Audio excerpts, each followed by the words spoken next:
From the keyboard to the boardroom, this is the Business of Esports.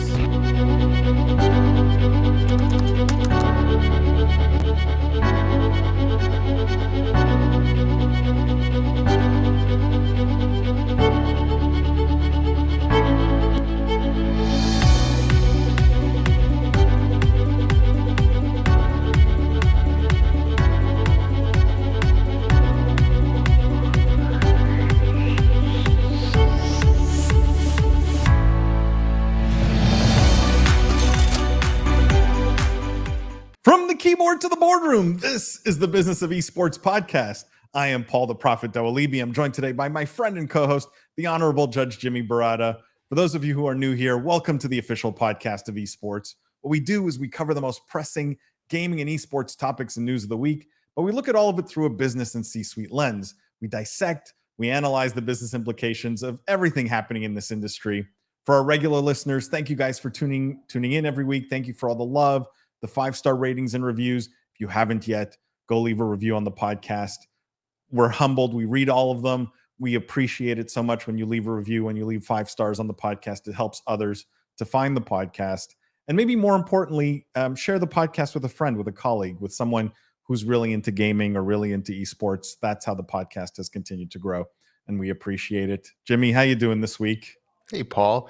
Gone for a week and you didn't miss a beat on the intro. I'm glad the muscle memory kicked in. It's probably imprinted in your brain at this point, so that's good. It's going to be hard for me to forget, I would say. I want to just say, you did fantastic, Jimmy. Thank you. Really, I felt like, and I was watching it, I was watching the live stream while I was on the plane, and I felt like I don't need to be there. You did just as good of a job. I could take a few weeks off, You could. It would be a lot. You don't get enough credit for everyone that watches the live show. There's a lot of homework involved, I think, into preparing the stories, making sure you know how to present them. But thank you for that. And if you feel that way, wait till you hear my Comic-Con panel that we're going to be putting from this past weekend. Holodeck and the Business of Esports were live at Comic-Con. We helped put on the run of show and worked with the LA Comic-Con team. And you should have seen this entire hall kind of stare over at me on the stage when I started off our session as from the keyboard to the boardroom, and all the eyes stealing my line. What? It's our show. I didn't sign off with your typical sign off line, so I think your IP is safe there. But I did borrow the intro. that is funny. I mean, it's one of these things where, and this is maybe a little bit of inside baseball. There's a point in the evolution of any company where you become replaceable, which I think is a good sign, right? It's a good sign when you're not, when you could get hit by a bus, God forbid, and still the show goes on. So I feel confident that the show would go on without me. I think people would miss the Prophet, but I feel good about it, having watched last week's episode. So I encourage everyone, if you didn't, the Prophet free episode from last week, the live show, the weekly news show, I recommend everyone go check it out. I also want to give a shout out on that episode to Chris Laporte. Chris came, he's been on the show before. Want to say thank you, Chris, for joining us again as a co-panelist. And also to Lindsay, Lindsay, the boss, who's making her recovery right now from her knee surgery. And she showed up audio only as she was recovering to just say hi and speak her thoughts on a couple of stories. So thank you to the two of you. Even though I was hoping for a Jimmy and the Juice, bulldog only episode, because I think you and Jeff have great chemistry also. But it worked. Chris, one of the sharpest people in the whole industry. I always appreciate the back and forth with him. It's always fun having him on the show. I was kind of upset I wasn't on that show with him, because he and I always go at each other. But thank you to everyone who picked up the slack while I was gone, and I appreciate it.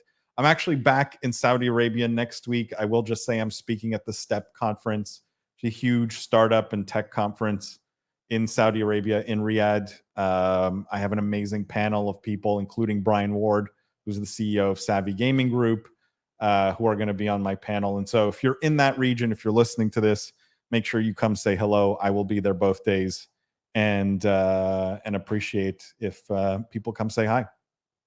Jimmy, We have an amazing guest this week on the podcast, so I don't want to waste any more time. And it's just such a great story, I think, also. We have a lot of CEOs of big esports orgs on the show, and it's always interesting to hear the origin story and how they position themselves and, how they compete against the other orgs in the industry. And I always find each conversation quite unique. And today we have none other than Jordan Lazarus, who is the CEO of Zen Esports, CEO and founder of Zen Esports. Jordan, welcome to the Business of Esports podcast. Thank you. Thank you for having me, Jimmy, Paul. It's an honor to be here.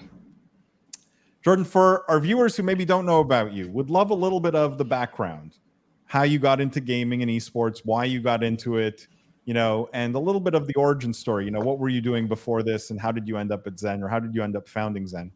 Yeah, absolutely. So it actually Zen started junior year of college, but freshman, sophomore year, I was at the University of Tampa in Florida. I transferred. I wanted to originally work on Wall Street. I went to Baruch in Manhattan, and I was studying finance. As I, was doing finance, I was also definitely a gamer. I enjoyed Fortnite. That's when it was really peaking. And I started like a Fortnite clips page, and that's quickly scaled to like 50,000 followers. I ended up using that as leverage to start, because I was like, how can I make this something that's, more long-term? I used that to scale a page called Zen, which was an esports team I was starting. That quickly grew in the first week, over 10,000 followers on Instagram. The first about couple months, even the first year, I would say we're averaging 20, 30,000 views a video. We'd post a picture of someone and get like 3, 4, or 5,000 likes. Like, our engagement was ridiculous. We used that to scale basically our other socials, growing, our YouTube, our Twitter, everything. And that was kind of like how it started, crazy, definitely.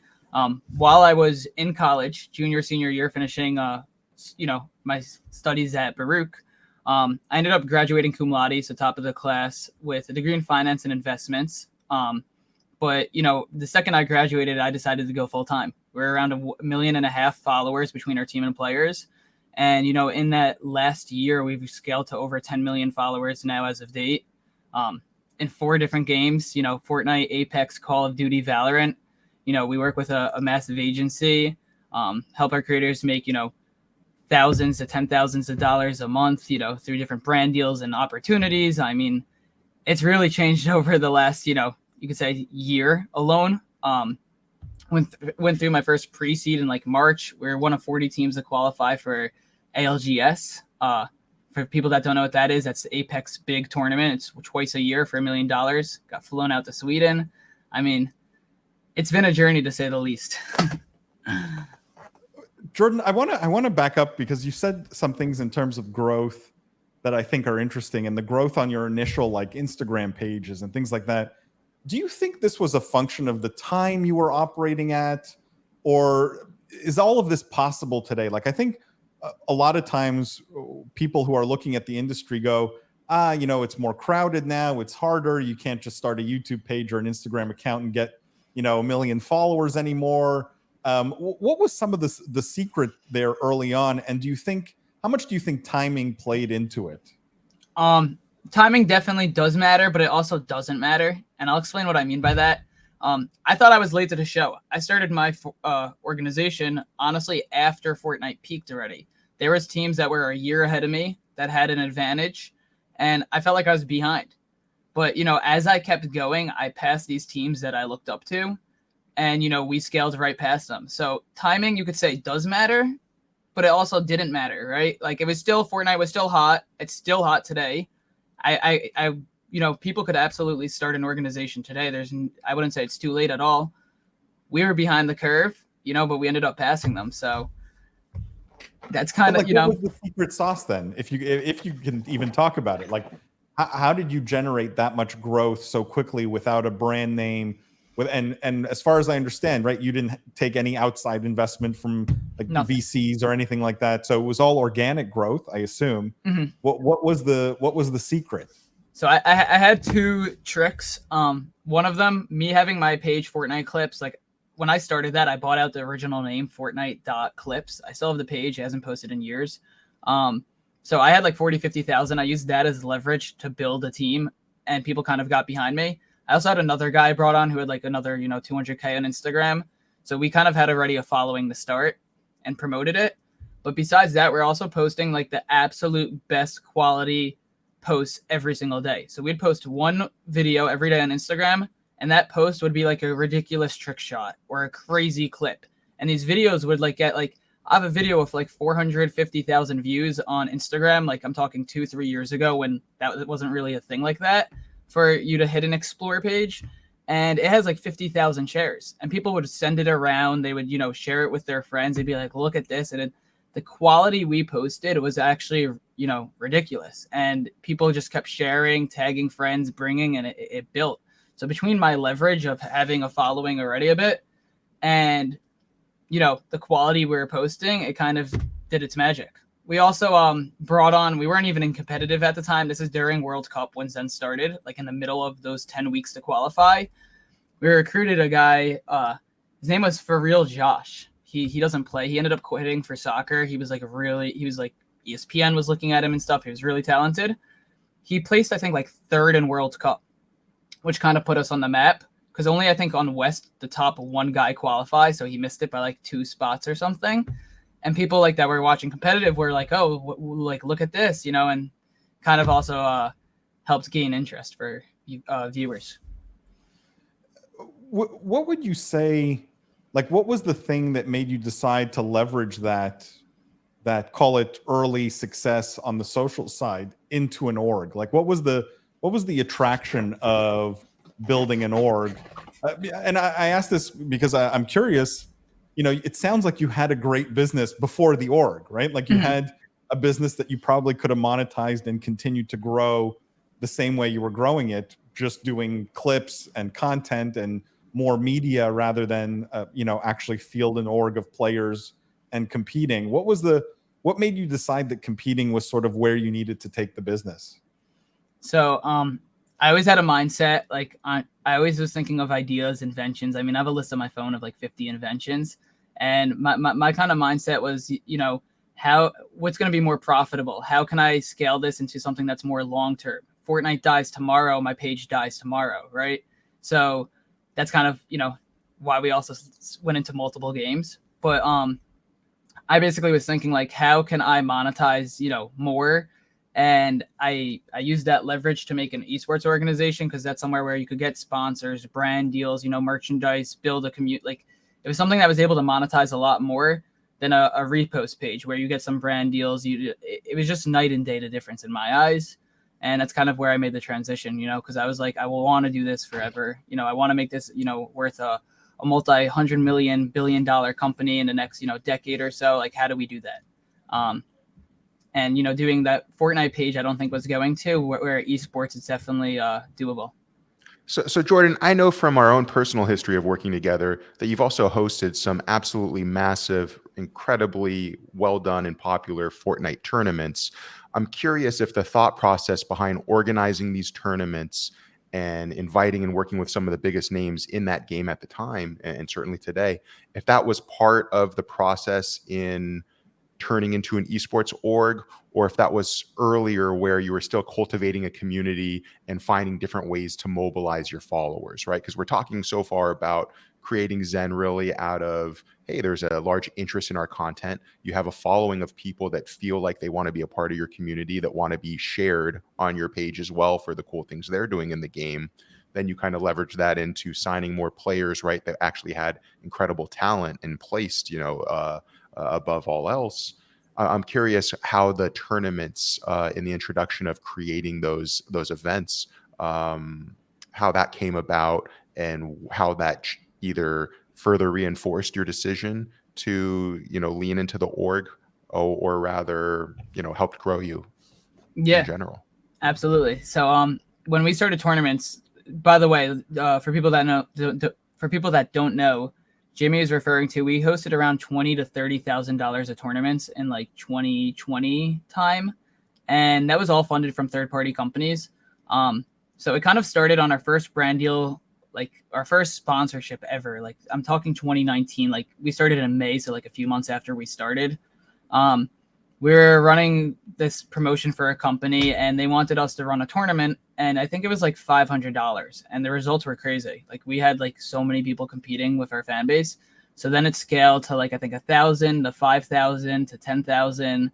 And these were multiple different tournaments. I mean, we were having your biggest names in the time, like Tfue, Booga, Benji Fish, Mongrel, Clicks, you name it. They were playing it, streaming it, you know, in the title, everything. And, you know, we're reaching millions and millions of people. So it kind of started as like, we were already an esports organization, but it was part of our, you know, brand deal to run a tournament, and we saw the results. So then we scaled it and scaled it and scaled it. And I mean, like, one of our, you know, tournaments like reached over 2.5 million people, and that's just data from Twitter alone, not including your, you know, your hundreds of thousands, if not millions of people who watched it live on Twitch, or people that, you know, saw it on Instagram or whatever platform it was. So it was reaching millions of people. It was bringing, you know, massive growth. People were following, people were playing in it, talking about it. There was Reddit threads about it, you know, so it really was gaining interest. So I was like, why, you know, don't break something not broken, right? So we kept running with it. It kind of got to a point where it was taking up a lot of time. You know, Fortnite, you know, tournaments were kind of oversaturated. It was almost impossible to book a time frame because they were running events almost daily. That we kind of slowed down, and, you know, we haven't really ran a tournament since at that, you know, high caliber like we were doing, but we were having casting. I mean, like Aussie Antics, if you know who that is, one of the most popular Fortnite casters, he was casting our events. There was a lot of background and hype behind it, but it was all originated, you know, as an esports organization hosted event, and it kind of just scaled and we ran with it. What prize pool is too much, Jordan? As someone that's done tournaments from $500 to $10,000 and up on payouts, have you noticed a different level of engagement or a minimum prize pool amount that you would recommend to other companies, to other orgs that want to mobilize their communities and say, hey, you don't need to do a 25K payout. They're going to be just as motivated for 5K. Or what do you think that sweet spot is? Yeah, after testing multiple things, I mean, we ran multiple regions, multiple tournaments, you know, even I ran a tournament. It was really bad, like in terms of like sleep wise and just health. Like that was 4 regions in one day. So I was up for 3 hours for NA West, NA East, EU, Oceania. So that's right there, 12 hours in one day. You know, there's 3 days of it. Casters, you know, casting nonstop, switching people out, you know, staring at your screen the whole day, just making sure everything's running, you know, perfect with those hour gaps in between. So that was like a 16-hour day. I mean, what I've learned, I would think, is like, if you want to really, you know, there's never a minimum really, like that I would say, because you could always test, you know, if you have $500 and a creator wants to play in it, they'll play in it, right? There's nothing to lose. But to maximize your results, I would say, is like once you hit that 5K number for a single region, where this region, NA East, is going to receive 5K, I feel like that's enough to gain interest. Once you go like 10K and beyond, you know, it doesn't really change the results. It might change the number or the title, the way it's looked at. But the results kind of stay the same, you know. But you could run it, I mean, even at 2,500, and people are going to be interested. If there's nothing going on, the biggest factors are, am I free that day? Am I doing anything? If not, let's play in it. That's kind of what it came down to. So just, you know, avoiding other events and, you know, hitting the right price between, I guess, 2,500 to 5,000. So Jordan, I'm also curious here, you know, as you grew and as you ran these tournaments, they got bigger and bigger, and your following also increased and you signed more creators. You know, two-part question here. At what point, you had mentioned earlier, you know, getting out of Fortnite and adding Valorant, COD, and some other games to your roster. I'm curious, at what point did it really resonate that you needed to diversify your game portfolio so that you weren't dependent on something that might tank tomorrow? Additionally, at what point did you start to notice more attraction from sponsors and brand partners? And if you could share some of the ones that you've worked with in the past or work with today, and how those relationships came about, you know, for other listeners here that are starting orgs or that have, you know, an interest in growing a brand such as you did. You know, what was successful for you basically with regard to diversifying your own product catalog, as well as attracting, I think, new partners? Absolutely. I'm going to give you multiple kind of like answers on this. Run with it. Okay. So starting with switching games, it started actually March, April of this year. So, you know, 2.5 years of running Zen strictly on Fortnite. Main reason I was running it, you know, just on Fortnite was I needed more staff. I didn't have the funds to really build staff. You know, everything we were making, we were investing right back in.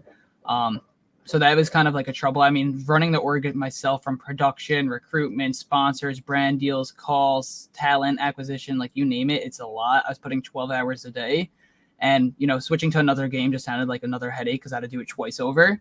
So once I was able to build staff and get, some of the work off my shoulders, I had more time to, look into that next game. I had an email from a group in Brazil wanting to represent us for ALGS. They didn't qualify yet, but it was the month of, qualifications. And we're like, we'll bring you on, only, I think, correct me if I'm wrong, anyone, but I think it's 2 teams in Brazil qualify, or maybe 5. Maybe it's 5. It's 5 teams in Brazil qualify. So we're like, yo, I think these guys have talent. We looked at their data. We're like, we'll bring you on. These guys, Dawalibi, King, and Wolf, qualified for ALGS. They were one of 5 teams. And they were representing Zen at the time, and got flown out to Stockholm, Sweden to represent us for $1 million against your other 39 best teams. Those being, 100 Thieves, TSM, Energy, so on. And we were, no one knew of us in Apex. We started that March and qualified that same month. So, to be there with all these top teams, definitely impressive. And watching my guys win a game in, Stockholm, the whole stadium, their names all over the walls, just everything, the hype. I was like, wow, this is crazy, right? And I was like, we have to keep scaling. Like, Fortnite was still popping, so I really wasn't worried about like, hey, get out of it quick. But and we stayed in it. But I was like, this was so much success. Let's keep moving. We later went on, brought on a few Valorant guys, and then later as like June, July time, I brought on T Captain X, one of my Call of Duty creators. He became one of my best friends over time. He's my Call of Duty lead. He helped me build my COD team, which has had, some of our most success. My creators average on our Call of Duty roster, some of them average like 200,000 views a video and post it every single day, or pull like 100,000 views a video, 50,000, I got streamers averaging up to 600 live concurrent viewers, 500, 400, so on. So he helped me really build this Call of Duty team, bringing on talent. He has around 750,000 followers on TikTok and then another 500,000 on YouTube. So he kind of helped me build my Call of Duty team, and having that guy there that could, recruit, bring on talent, find talent, do that, it took a lot of stress off my shoulders. And that's kind of what our 2 biggest games is, Fortnite and Call of Duty. But, once it led to T-Captain and the Call of Duty and kind of like the branch from Fortnite to Apex to Valorant to COD, that's where we're like, oh, let's keep scaling. Right now I'm in the process of bringing on another talent scout that's been finding, ridiculous talent before, and it's been very successful, their branch out. So I started with, ALGS, a simple email, and, went all the way to COD. So that's regards to that. Sponsorships. We have 4 title sponsors right now. I'm supposed to have 6 or 7 by the end of the year. I have a few contracts, mid negotiations. I'm not going to talk about the pending ones. But a few should be closing for the year 2023. If not, maybe in January, but they're all on our table. 2 are signed, 2 are pending. So we'll see what happens with those. But my 4 current title sponsors are Nanoleafs, these guys behind me. You kind of see that they're starting to slouch. I got new stickers. I got to restick them on.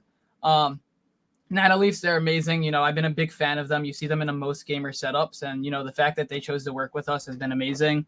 They've loved the results. They told me like one of our sponsorship announcement got reached to one of the guys at FaZe, and then FaZe reached out to them, or it might have been Atlanta FaZe, one of the 2. Went there. They've been loving us. Paradox Customs. If you guys don't know who he is the man PC company in Long Island. He's built Drake's PC, The Weeknd, Chris Brown, James Harden, Kevin Durant, just a few people to name. Builds a lot of celebrities' PCs. We signed a deal with them. In the next year, we'll be giving out over a dozen PCs to some of our creators and fans. So super exciting deal with that. Then we have Bench Accounting, and I'm missing one. Manscaped.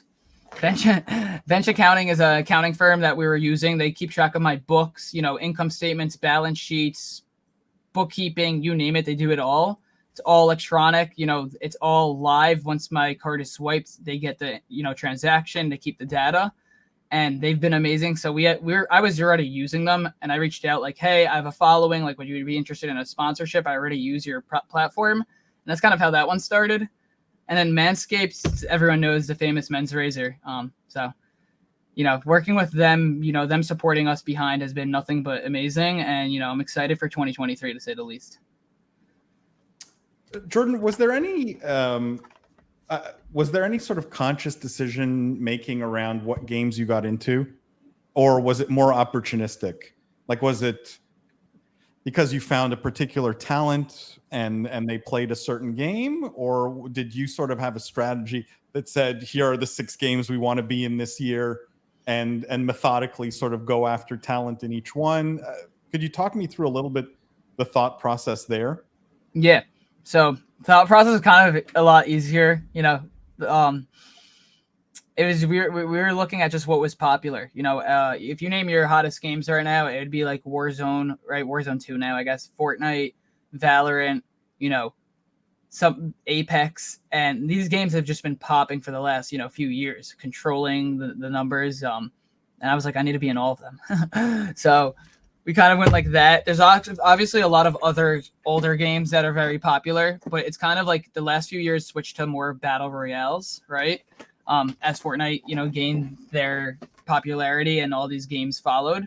So we kind of stayed in that between, Apex, Call of Duty, and Fortnite. And then Valorant has been its own game without the BR, but it's been so popular that we were like, we have to hop on this as well. So it was kind of just watching the popularity. What do people care about? What do people watch? What will sponsors have interest in? Where will the viewers be? Those type of questions. And Jordan, as the owner of a relatively young org, what do you think is going to be the thing that gets you to the size of 100 Thieves or a FaZe, or like, how do you start eating the lunch of those guys? Like, what is the plan to go after the bigger guys, if you think that's part of the plan? Or are you just so focused on your own kind of race that you don't even care what those guys are doing? Two things. One, I don't care what they're doing because I am focused on my own race. Just got to focus on us one step at a time. But obviously the goal is to surpass these guys. They have a few years ahead of us, 5-10 years ahead they started. So we're obviously late on the game. But, like I said, it's not a race really, just catching up, getting past, doing our thing. But our focus is just, on us, scaling one step at a time and going. The way that we're going to pass them is obviously comes down to, one thing really, funding. Whether it's sponsors paying us enough to, have the money to do it, or, seeking outside investors. We did seek our first investment round after we qualified for Apex. Jeremy Gardner. He's one of the wealthier crypto, millionaires under 30. I think he was ranked on a few articles like number one for the like wealthiest crypto millionaire under 30. Jeremy is a strategic partner, massive connection. We gave him, low money, low equity. It wasn't a massive deal. It was more for his strategic, value he brings. Like, say, hey, I want to call it with the chain smokers. He'll open that door. That's someone I could never get to, right, at this stage. So bringing on Jeremy kind of helped. And, the next rounds, or I was seeking another round for 2022 before year ends, but I kind of put a pause on that because I have 2 pending sponsorships that are definitely going to cover the amount with giving 0 equity. So it kind of depends if these close. If I could get the funding, money's kind of everything in this business, so if I could get the correct funding for these guys, I could continue to scale. I mean, we'll surpass them over time. It's just hard because I'm 23, freshly out of college, and, Rome wasn't built in a night. So, go for sorry, it. I just want one last follow up from me is, like, do you have a different philosophy, Jordan, from a funding standpoint? Like, I think one of the things I've been very critical on the podcast consistently is just a little bit of the reckless spending of esports orgs on all kinds of things, from compounds to chefs to whatever, right? Like the spending can be quite reckless in an industry that hasn't sort of proven tremendous profitability yet. How do you look at it? Is it a race to spend? Is it what is your view on that from an org owner standpoint?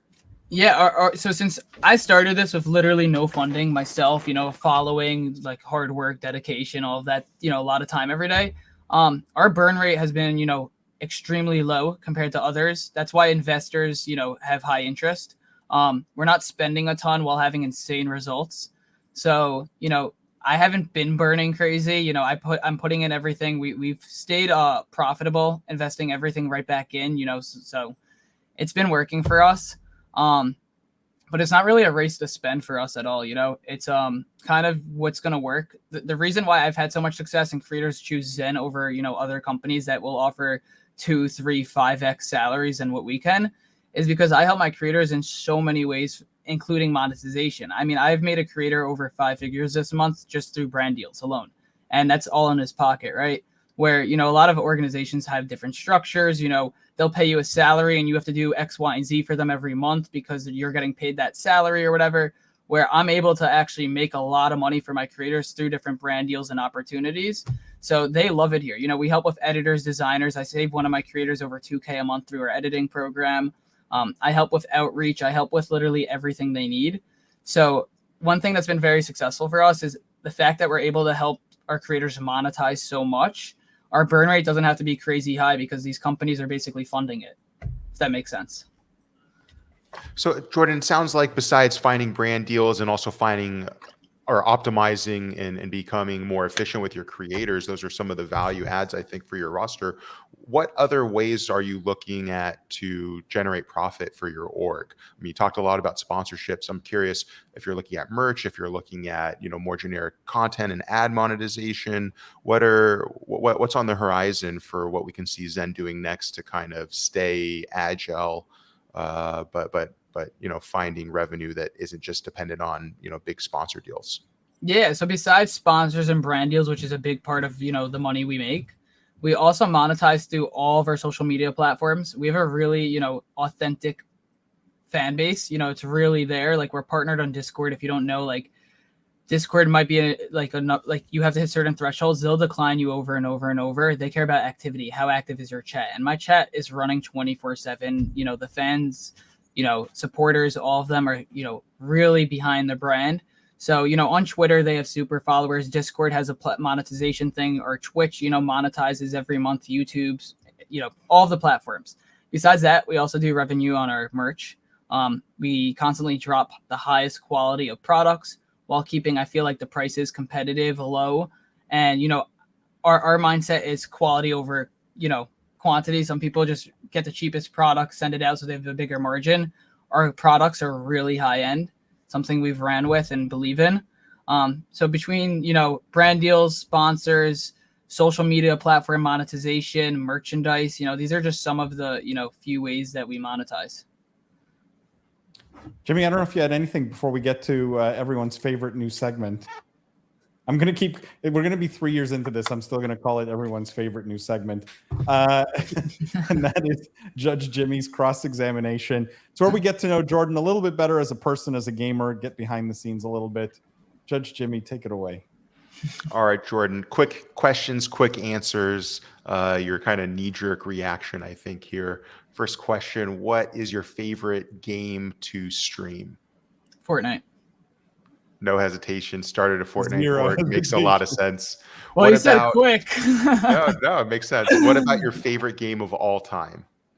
Fortnite. Not like, maybe Black Ops 2. I feel like these answers are going to be consistent here. Maybe Black Ops 2, because that's the childhood memories, honestly. That's where it all started for me. And you recently got back into Call of Duty. I've been playing Call of Duty now because of my guys. It's fun. All right, Jordan, next question. How about your go-to snack or drink when you're gaming or streaming? Big water guy. Always drinking water. How about snack? Snack? Cookies, chips. I mean, ice cream. Every midnight, I'm snacking. Making up for the healthy drink with the snacks. Yeah. But drinks water. Yeah. Yeah. Water, all right. Snacks every night. Last one, Jordan. As someone that recently graduated from college, if you could go back to school or as a CEO of a young org, and again, someone that just graduated, what class, field, kind of area of learning would you recommend to anyone that you're looking to employ or to anyone that you would suggest that's following your shoes? Ooh. I don't know. There's a few, I guess. I mean, it depends. Like, if you're in my shoes, marketing probably would have been better, maybe. The finance does, matter. for certain situations. Math was always my strong point. Kind of got away with that. So, one of those three, I would say. Solid answers, Jordan. Thanks so much for coming on the show. Back to you, Paul. Jordan, first of all, I just want to say I think you're an inspiration. I think you prove to everybody, and I get so many emails and messages from people who are right out of school wondering how to find their way in the esports space. I think you are an inspiration to all those people, having built a successful org in a very, very short period of time. So congratulations. I think it's such a great story. If people want to find you or follow Zen or follow you, like where can you be followed, found, and where can the org be followed or found? Appreciate it. So if you want to follow me personally, reach out, Zen, XEN_Laz, L-A-Z. I have that on every platform. So Zen_Laz. And then the team socials are Zen, XEN, GGS on every platform besides Instagram. Instagram, it's not taken. It's just not allowed, apparently. So we're zen.gg on Instagram. But besides that, Zen GGS on everything. I highly recommend everyone to follow and to reach out to Jordan or to follow Jordan, because I think you guys are in for real greatness over the next few years. And I can't wait for you to take down the big guys and start eating their lunch. I think that would be fun to watch. Jordan, thank you so much for being on the show. Jimmy, thank you as always. Just to our listeners, a little bit of housekeeping. Don't forget, follow Business of Esports everywhere, on LinkedIn, on TikTok, on Instagram, on YouTube, you name it. We have content and different content on all these platforms every single week. Also, don't forget our live stream every Wednesdays at 2:30 p.m. Eastern time. It's all the news from the week. It's a bigger cast. It's a lot of fun. You get to get in my face, disagree with me, even though you'll be wrong, but you get to disagree with me and at least try. And we have a blast doing it. So don't forget, Wednesdays, 2:30 p.m. Eastern time. And the most important thing, guys, the future is fun. We'll see you next week.